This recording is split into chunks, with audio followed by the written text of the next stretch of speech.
from War and Treaty here on WOJB, and we are going to be joined here by a few people in studio and online, and we're going to be talking about the Wild and Scenic Film Festival coming up here next week, Saturday, April 15th from 3 to 6 p.m. at the Lecoutere Ojibwe University in Hayward.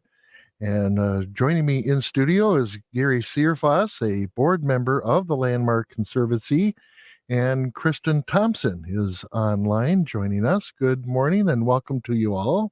Good morning, Mark. Oops, I should turn on your microphone. That would be good. Kristen, are you there?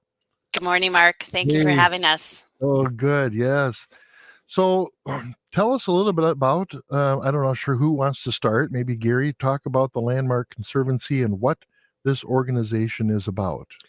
Well, we're a nonprofit that serves 20 counties in western and northwestern Wisconsin, and we work primarily with private landowners who wish to conserve their land in perpetuity. Our mission is to conserve Wisconsin's natural legacy for everyone, forever, and that's our goal, our mission.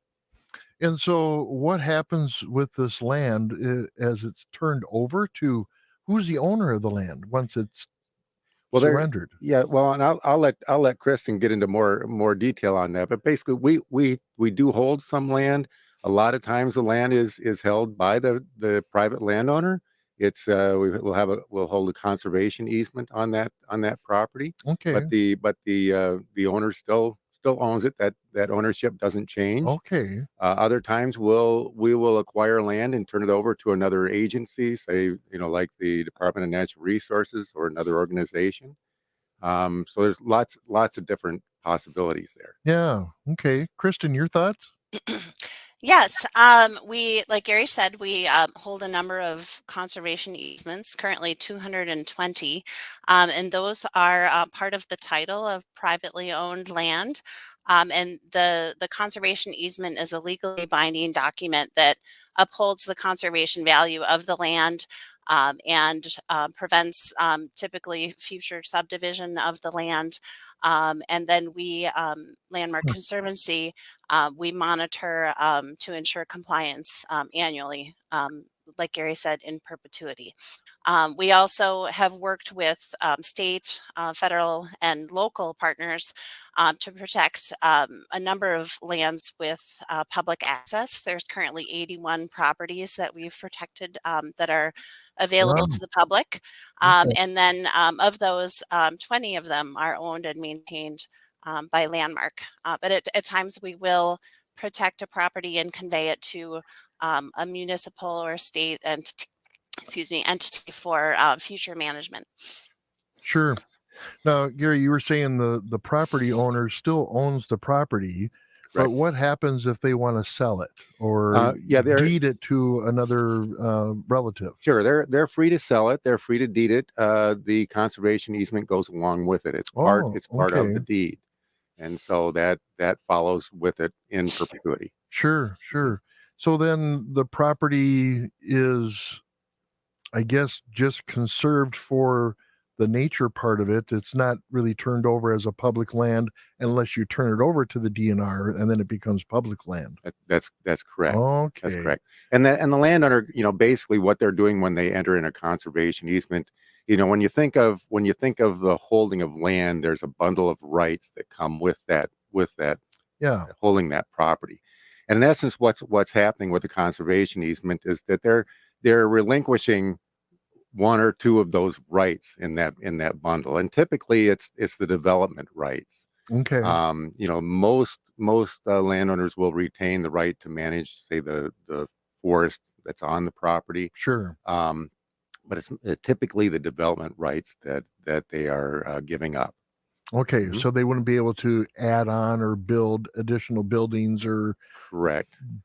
Yep. Cut down a bunch of trees and reap the logging benefits from that. Well, with forest management, typically they'll keep the forest management right. Okay. Not in all cases. In some cases they do want to give up that right as well, but in most cases they'll retain that forest management right. Okay. So coming up here in just a week from this Saturday, at the Lacuta Ojibwe University, we'll be having a film festival, Wild and Scenic Film Festival. What are some of the videos and films that we're going to be seeing? Well, we've got a real variety of films, and then of course in the intermission will be Paul Demain will be talking with us, and he was on here last week talking about what he'll be talking about. But and we can kind of go through some of these films. I know one of them that you'd really like, Mark, since you love winter so much. Thank you. Yeah, is called Breaking Trail. Okay. And this is a story about a gal, a person of color, who was the first person to through hike the Ice Age Trail, which is 1,200 miles. Keep that in mind. Wow. In the winter time. Okay. So sub-zero temperatures, et cetera, snow, all that kind of stuff. Sure. I think it's probably a safe bet that she's one of the few through hikers that never had to swat a mosquito. Yes. But it's a very interesting story. She borrowed a sled dog, and they became very, very close. The dog was kind of her protector, and they went on an adventure through the state of Wisconsin on the Ice Age Trail. Now, is that with snowshoes, or do they actually have a sled that the dog pulled as well? No, the dog wasn't pulling a sled. She was carrying a backpack. The dog, I think, was mostly for companionship. Oh, okay. Although the dog did carry packs, carried its own dog food. So, had to carry its own weight. Wow. And yeah, it wasn't, fortunately for her, because I was kind of thinking about that yesterday, with all the snow we have out there, and I'm out collecting my sap on my snowshoes and stuff. A winter like this, you wouldn't be able to walk without snowshoes. You would have to, and then obviously you'd probably want to be pulling your gear on a sled. Yep. I used to take Boy Scouts into the Boundary Waters Wilderness in the wintertime for extended camping trips, and that's how we would move our gear, would be on sleds, that type of thing. Yeah. And then what's the other films? Well, why don't we let Kristen take one? Kristen knows one. Yep. Sure. Go ahead, Kristen. Sure. There's a variety of films. We have 8 total. The shortest is just a couple minutes long and was actually created by a 10-year-old using claymation. But the longer films are between 15 and 30 minutes long. And they represent a diverse landscapes, cultural connections, different species of concern, and environmental issues. So there's really something for everyone. And I think that's the beauty of this festival, is really trying to kind of inspire people. Whatever inspires you, hopefully something will kind of spark and then motivate you to act locally on similar issues. So I guess going off of the winter theme, we have another wintry movie that's kicking things off. It's called The Last Ski Maker in Scotland. And we selected this film with our Berkey friends in mind. There's a Scotsman named Jamie Kunka who grew up skiing in Scotland with consistent snowfalls. But as he grew up, he started to notice the impacts of climate change, and some of the winters with much less or very little snow. And he thought, what a tragedy if my skis are contributing to global warming. So he really, at that time, decided to pursue making skis from renewable resources. So he's a Scottish ski maker that makes skis entirely out of wood. Wow. Okay. Yeah. Another film in the first half is called Eco Hack, and I can let Gary chime in if he wants to, because I know he really enjoyed this one too. But it's focused on the work of a conservation biologist in the Mojave Desert, Tim Shield, and he's watched desert tortoise populations decline due to increases in the raven populations, which is related to human activity. So he really comes up with some creative approaches using technology to try to combat the ravens without killing them, but just deterring them from attacking the tortoise populations. Yeah, Mark, Yeah. you would really like that because of the technology aspect of it. I mean, Mhm. it is so entertaining. Some of the ideas that this guy has come up with to keep the ravens from attacking those tortoises. It's a funny film to watch. Wow. Mm. Did he put like little blinkers on the backs of the Well, tortoises or? he's got these drones that and he's got rovers, laser cannons, and probably the most interesting were exploding tortoise shells. What?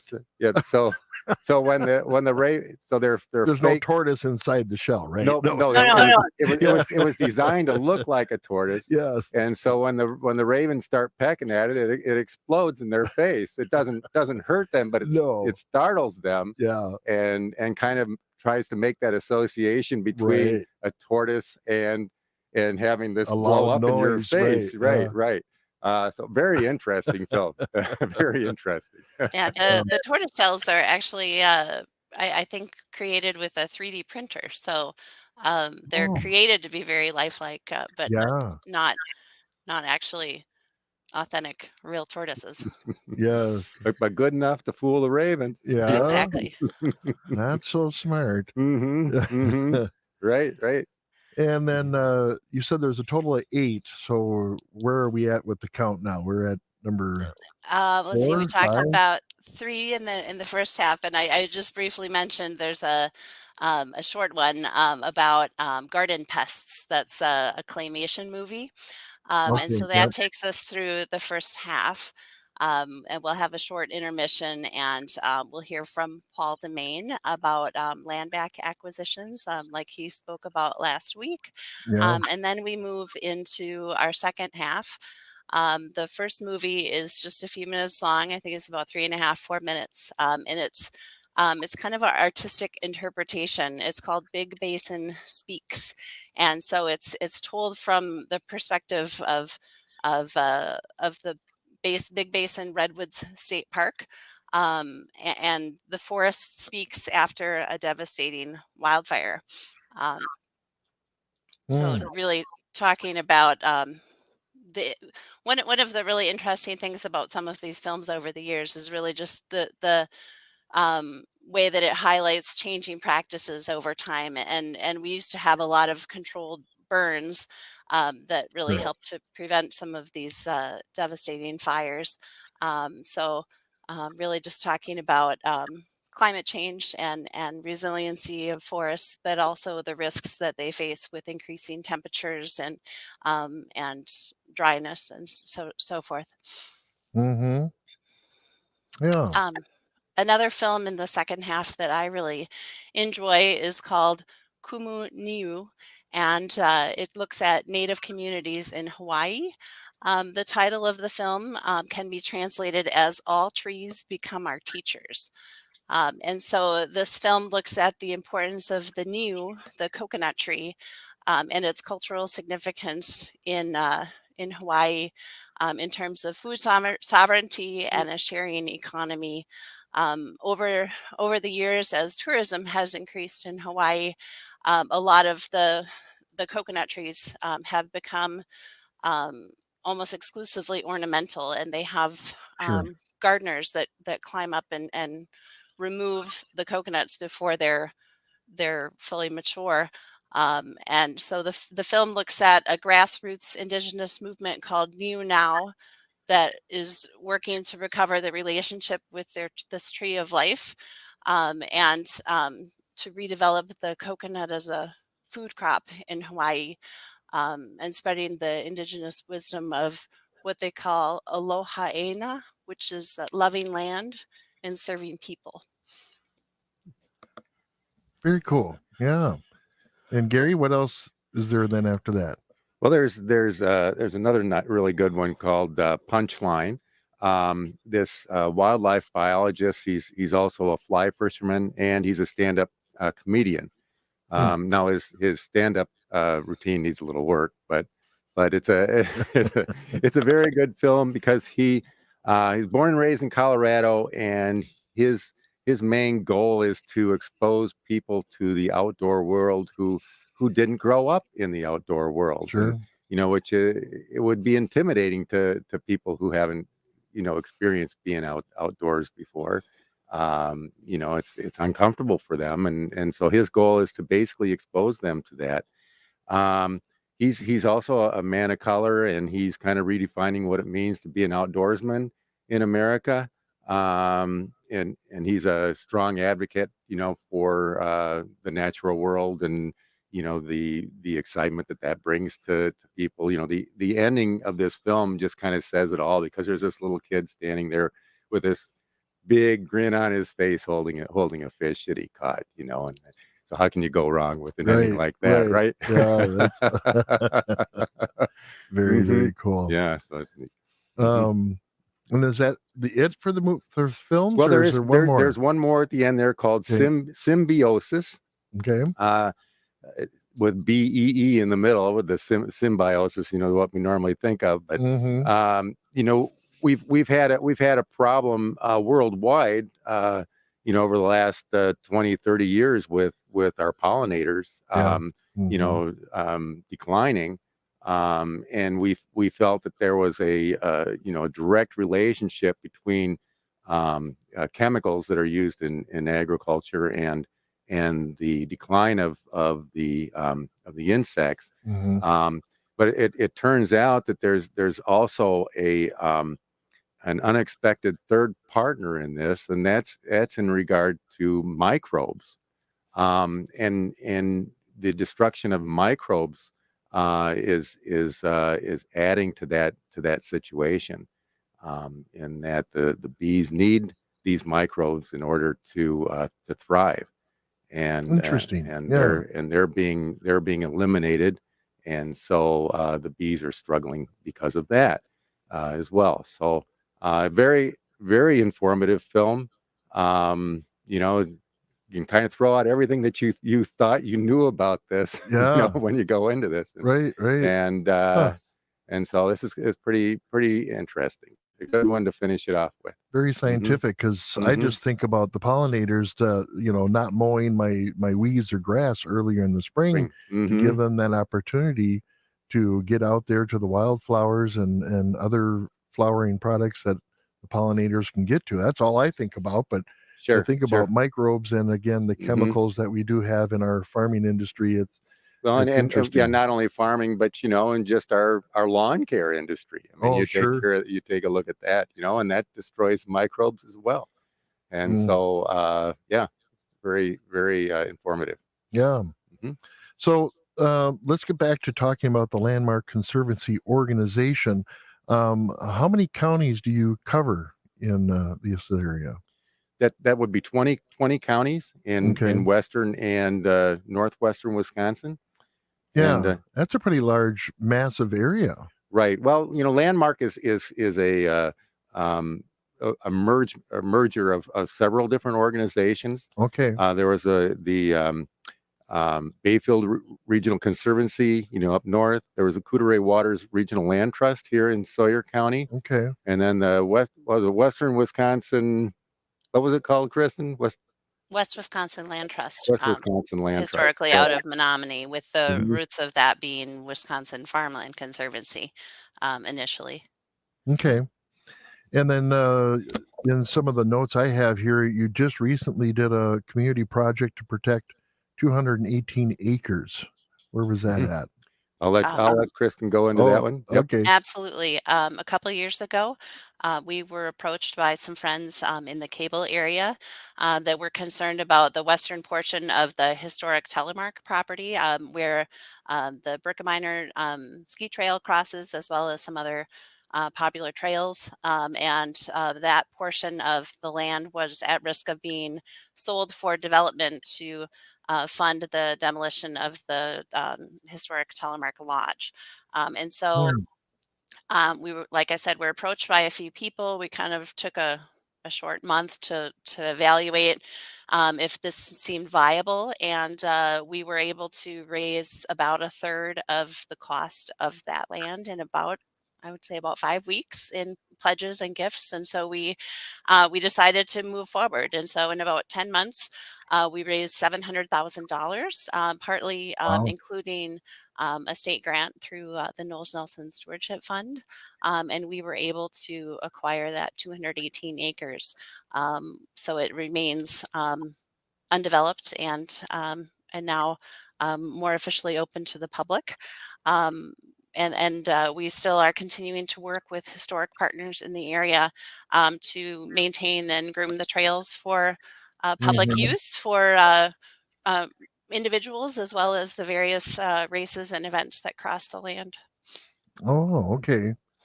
Very cool. So we're talking about the Wild and Scenic Film Festival coming up here on April 15th from 3 to 6 p.m. at the Lakota Ojibwe University. And tickets and information can be found at your website, landmarkwi.org. And any other final thoughts about this film festival and the purpose of it Well, from either one of you? yeah, basically, we definitely want people to support our organization, learn a little bit more about who we are and what we do, and this is a good way for us to get out into the community and spread our message, basically. Yeah, Mhm. right. Yeah, that's a great Mhm. awareness thing. Mhm. Any final thoughts from you, Kristen? Um, just really excited to be growing our presence in the Hayward community and Sawyer County. As Gary mentioned earlier, we had the Coudray Waters Regional Land Trust join together with us just a couple of years ago, and that was shortly before the Telemark property acquisition. And now we've continued to start to do more and more active conservation in that area. So come out and join us, learn about our current projects, and we're really excited about the coming spring and summer season. I've got a number of outdoor events that we can share with you. Encourage you to get outside and join us and recreate on protected land in the coming season. Awesome. Oh, very good.